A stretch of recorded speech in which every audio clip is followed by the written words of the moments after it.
یک نویسنده فقیر میخواست با یک دختر میلیونر ازدواج کنه. اما مادر دختر مخالفت کرد و ماریا با یک مرد پولدار ازدواج کرد. پاول هم شغلی در روزنامه پیدا کرد، اما ماریا بعد چند ماه شوهرش رو ترک کرد و این خبر باعث شد که مادرش از دنیا بره. دختر عموی پاول هم که الان 17 سالشه قراره بیاد خونه‌شون باهاشون زندگی کنه. ببینیم در این قسمت چه اتفاقی میفته. Paul wanted to see Maria. He wanted to talk to her. I'll go to the house on the hill. He thought, perhaps Maria will be there. The windows. The house on the hill looked empty. There were no curtains at the windows. There was a big notice on the gate. It said, for sale. Paul looked over the gate. There was nobody in the garden. Everything was quiet. I'd get into the house and looked round. He thought, perhaps I'll find Maria's address.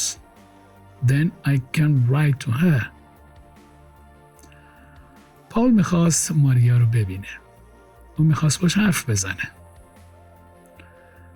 اون فکر کرد من میرم به خونه بالای تپه. شاید ماریا اونجا باشه. اما خونه بالای تپه به نظر خالی می اومد. هیچ پرده‌ای به پنجره ها نبود. کارتنز، پرده ها، کارتن، پرده. یک اخطار بزرگ روی در بود. اخطار می گفت برای فروش. پاول اون طرف دروازه رو نگاه کرد. هیچ کسی توی باغ نبود. همه چیز ساکت بود. اون فکر کرد من باید برم تو خونه و اطرافو بگردم. شاید آدرس ماریا رو پیدا کنم. سپس میتونم براش نامه‌ای بنویسم. Paul pushed open the gate and went up the steps to the house. It was very quiet. He pushed at the front door. It was closed. He walked round the house. There was a window open.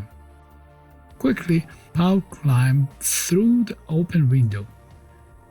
He was excited and his heart was beating fast. He was in Maria's old home. He remembered her mother. He remembered that terrible evening. But the house was different now. There was no furniture in the room. There were no carpets and pictures. It was empty. Paul felt a little afraid.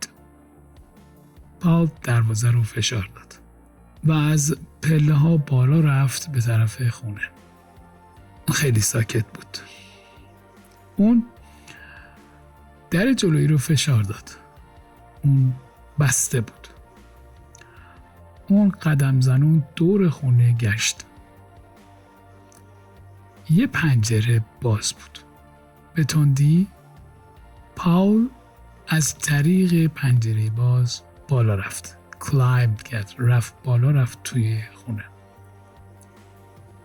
اون هیجان زده بود. قلبش تند میزد. اون توی خونه قدیم ماریا بود. اون به یاد می آورد مادرش. اون به یاد می آورد اون عصر وحشتناک. اما خونه الان متفاوت بود. هیچ لوازم منزلی تو اتاق نبود. فرش‌ها و نقاشی‌ها نبودند. اون خالی بود. پاول یک کمی احساس ترس کرد. Is anybody in the house? He thought. No, he did not hear anything. Quietly, Paul went to the door of the room and opened it. There was nobody there. He went from room to room. All the rooms were big and they were all empty. At least he came to a very big room. He stopped. He knew this room. He had met Maria's mother here. He remembered everything. The old woman, her half face, and the big rings on her hands.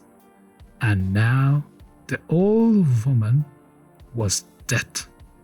Suddenly, Paul heard a noise. Somebody was inside the room. The door opened.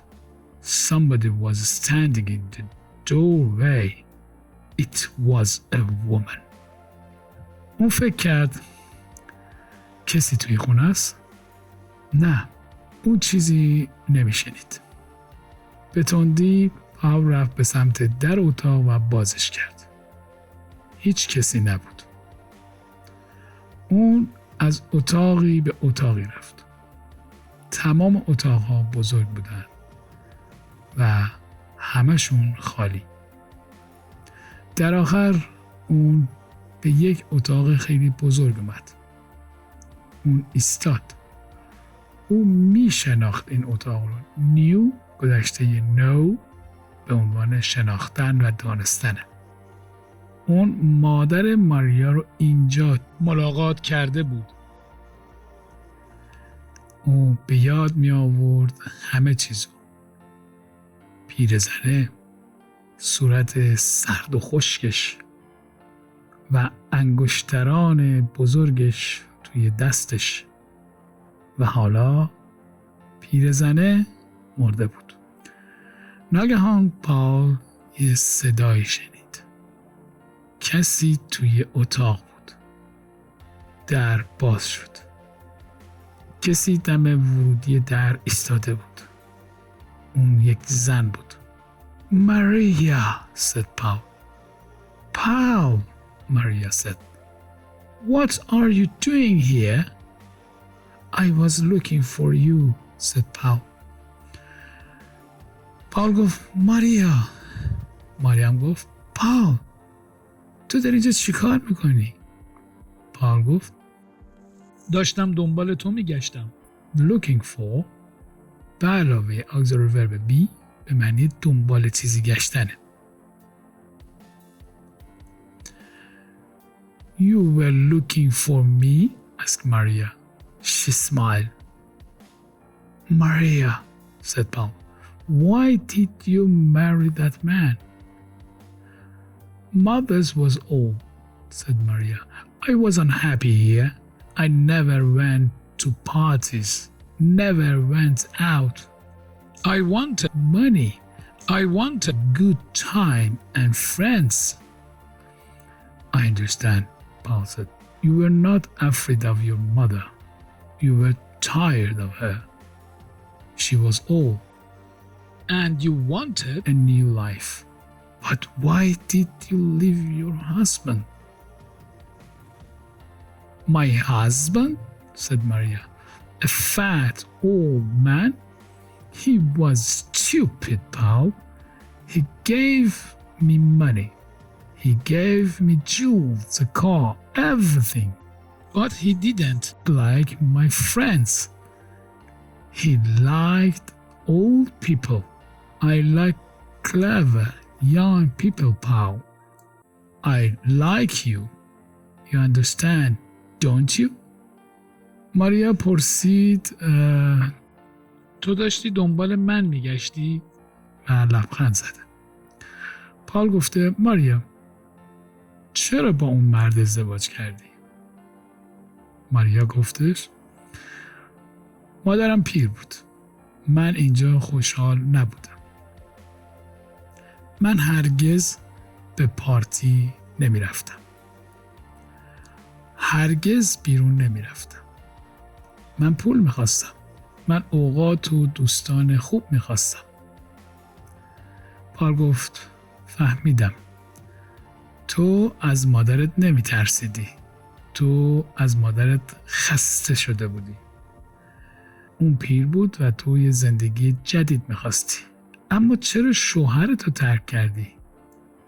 ماریا گفت شوهرم؟ یک مرد چاق و پیر؟ اون احمق بود پا. اون به من پول میداد، جواهرات میداد، یه ماشین، همه چیز. اما اون از دوستان من خوشش نمی اومد. او اشخاص پیر رو دوست داشت. من اشخاص جوون و باهوش رو دوست دارم پا. من تو رو دوست دارم. تو میفهمی. اینطور نیست؟ Yes, said Paul slowly. I understand now. I'm glad, said Maria. I was unhappy about you, Paul. I like your funny poems. My funny poems? Said Paul. He stopped. You loved me, didn't you, Paul? Said Maria. Do you still love me? You're married, said Paul. You have a husband. But I didn't love him, said Maria quickly. I want to be free. I want to go to parties and enjoy myself. Come with me. I have money now. We will be happy together. No, said Paul. No. Everything's over. پاول در جواب ماریا که گفته تو میفهمی منو، گفته که بله، حالا میفهمم. ماریا گفت خیلی خوشنودم. من درباره تو ناراحت بودم. من دوست داشتم. من اشعار بامزه تو دوست داشتم. پاول گفته اشعار بامزه من و ساکت شد. ماریا گفته که تو منو دوست داشتی، نداشتی؟ هنوزم دوستم داری؟ پاول گفته تو ازدواج کردی، تو یک شوهر داری. ماریا به تندی گفته که اما من دوستش نداشتم.